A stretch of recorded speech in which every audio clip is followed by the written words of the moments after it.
Assalamualaikum warahmatullahi wabarakatuh. Halo teman-teman, balik lagi bersama saya. Di sini saya akan menjelaskan tentang audit sumber daya manusia. Audit sumber daya manusia atau audit SDM merupakan suatu pemeriksaan dan penilaian secara sistematis, objektif dan terdokumentasi terhadap fungsi-fungsi organisasi yang terpengaruh oleh manajemen SDM untuk pemenuhan tujuan organisasi. Audit SDM atau personalia mengevaluasi kegiatan-kegiatan personalia yang dilakukan dalam suatu organisasi. Audit tersebut mungkin mencakup suatu departemen atau perusahaan keseluruhan. Selanjutnya, tujuan audit SDM mengendalikan kegiatan organisasi melalui fungsi pemeriksaan penilaian terhadap permasalahan organisasi agar sasaran fungsional dan tujuan organisasi tercapai. Audit SDM yang dimaksud sebagai quality control check secara menyeluruh atas aktivitas-aktivitas pengelolaan SDM di suatu perusahaan atau salah satu unit kerjanya untuk mendapatkan gambaran sejauh mana dukungan aktivitas-aktivitas tersebut pada pelaksanaan strategi organisasi dengan 3 aspek utama sebagai berikut. Yang pertama, pelaksanaan fungsi-fungsi HRM, HRD, dan HRIS. Yang kedua, pemenuhan atau ketaatan terhadap ketentuan, kebijakan, dan prosedur HRM. Yang ketiga, kepuasan dan tanggapan pegawai. Adapun pentingnya audit SDM. Yang pertama, kepentingan memenuhi berbagai ketentuan perundang-undangan yang berlaku. Yang kedua, komponen biaya yang harus dipikul setiap organisasi adalah sesuai dengan imbalan yang diberikan kepada pekerja. Yang ketiga, karena kegiatan kepegawaian berpengaruh terhadap keseluruhan aspek. Adapun pelaksanaan audit. Audit SDM dapat dilakukan oleh auditor internal yang secara formal telah dibentuk dalam satu perusahaan untuk melakukan audit pada seluruh fungsi organisasi. Yang kedua, audit SDM dilakukan oleh manajer SDM atau spesialis SDM yang ditunjuk untuk melaksanakan audit dengan pendekatan self-assessment. Yang ketiga, audit SDM dilakukan oleh tenaga spesialis SDM senior terhadap fungsi-fungsi non-SDM. Yang keempat, audit SDM dapat dilakukan oleh tenaga ahli manajemen SDM dari luar perusahaan atas persetujuan pimpinan perusahaan. Selanjutnya, informasi yang bisa diperoleh dari audit SDM. Informasi mengenai ketidaktaatan atau penyimpanan terhadap asas regulasi pengelolaan informasi mengenai adanya potensi masalah yang bisa terrealisasi menjadi masalah bila gejala-gejala yang ada tidak ditindaklanjuti. Informasi adanya kebijakan SDM yang kurang tepat untuk menghadapi iklim ketenagakerjaan aktual maupun untuk menghadapi tantangan bisnis di masa depan. Adapun sistem informasi SDM. Sistem informasi SDM adalah suatu gabungan antara teknologi informasi dan juga ilmu manajemen sumber daya manusia. Dengan menggunakan sistem informasi SDM bisa mengelola absensi secara online dan payroll dalam bentuk yang lebih rapi serta terorganisir. Adapun manfaat sistem informasi SDM. Yang pertama, meningkatkan efisiensi. Yang kedua, manajemen data. Yang ketiga, meningkatnya produktivitas. Manfaat lainnya yaitu database yang lebih terorganisir. Sistem informasi SDM tidak akan membuat Anda harus menyimpan berkas-berkas terkait karyawan dan perusahaan yang menumpuk.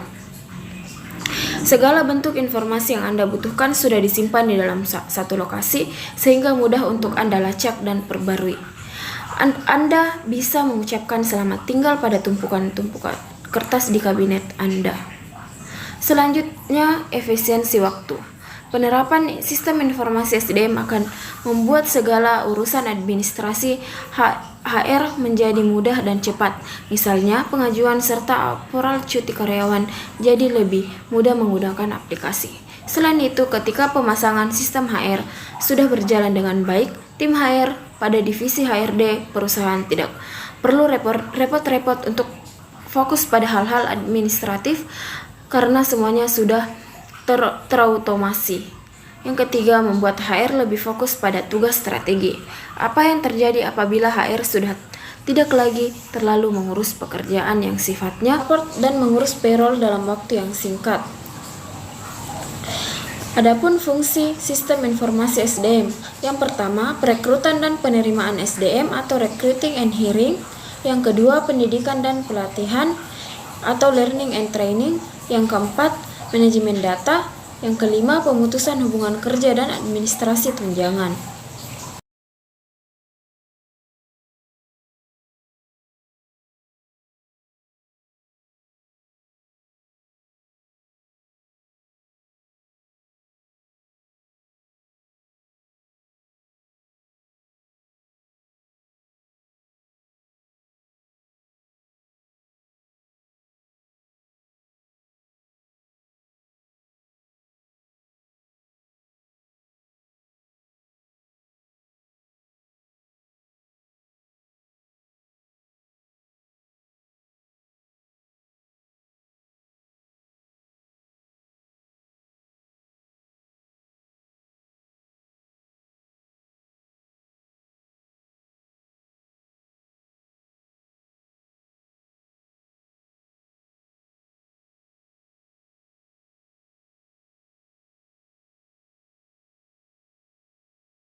Informasi SDM, subsistem SIA atau sistem informasi akuntansi. Subsistem ini akan menyediakan data terkait akuntansi untuk HRIS sehingga akan ada basis data yang terdiri dari informasi lengkap terkait sumber daya manusia, baik itu yang berhubungan dengan finansial maupun non-finansial.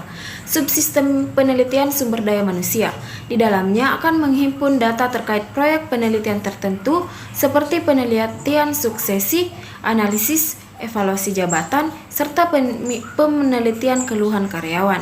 Subsistem intelijen SDM menghimpun data yang berhubungan dengan SDM organisasi. Selanjutnya kesimpulan, di mana audit SDM merupakan suatu pemeriksaan dan penilaian secara sistematis, objektif dan terkomunikasi terhadap fungsi-fungsi organisasi yang terpengaruh oleh manajemen SDM untuk pemenuhan tujuan organisasi.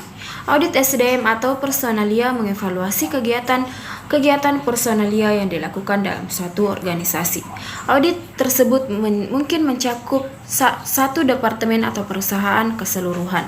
Dan sistem informasi SDM adalah suatu gabungan antara teknologi informasi dan juga manajemen sumber daya manusia. Dengan menggunakan sistem informasi sumber daya manusia, bisa mengelola absensi secara online dan payroll dalam bentuk yang lebih rapi serta terorganisir. Mungkin cukup sekian materi tentang audit sumber daya manusia. Lebih dan kurangnya mohon dimaafkan. Sampai bertemu lagi di materi selanjutnya.